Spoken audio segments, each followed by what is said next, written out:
Назад во златната дома на Едрото. Францускиот товарен брод Grain de Sail 2 пренесува стока од Европа до Америка и назад. Капетанот Јан Джордан вели дека јарболите на бродот се толку високи што не може да поминат под некои од познатите мостови во Њујорк.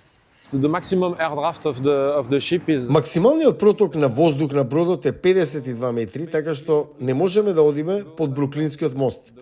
Можевме да поминеме под Веразано, но не и под Бруклинскиот мост.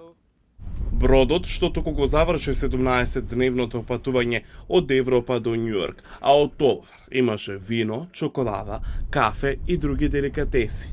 you can see 6 barrel of rums. Тука можете да видите 6 буриња рум. Тоа се дрвени буриња што ги транспортираме од Франција. Додека ги носиме, румот се движи внатре во бурињата, добива дрвен вкус, но и солен вкус на морето, бидејќи понекогаш фаќате бран и морска вода, а тој додава малку солен вкус на алкохолот. И покрај изгледот, бродот е стар само 2 години. Неговата цел е да му докаже на светот дека постои еколошки превозник. This is a kind of electric stove. Тука е електричната енергија. Сепак се обидуваме да не палиме ниту еден мотор, да не користиме дизел.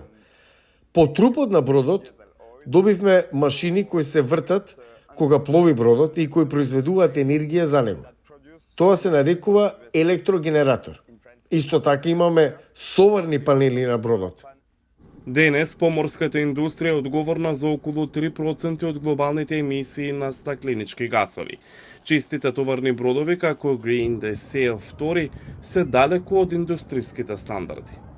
Okay, so we are in one of the 4 old Се наоѓаме во еден од 4 складишта на Grain de Sail 2. Во овие складишта можеме да ставиме 60 палети, што е приближно 350 тони. Тоа е голем товар, но не ни приближно до милионите тони што може да ги носат некои од најголемите дизел товарни бродови. Сепак идејата на овој еколошки товарен брод е да се привлече вниманието за климатските промени и начините за нивно намалување. the idea was to Идејата е да се предизвика враќање на транспортот со едрење во 21. век. Да започнеме со изгледба на модерни товарни едрилици кои се 100% на ветер за преминување преку Атлантикот. Бродот е исполнет со модерна технологија и управуван од 8 член екипаж. Патувањето назад во Европа со брод на дизел може да трае меѓу 10 и 20 дена. На Grain de Sail му требаат околу 17 дена, ако не застанете во Латинска Америка на кафе и какао.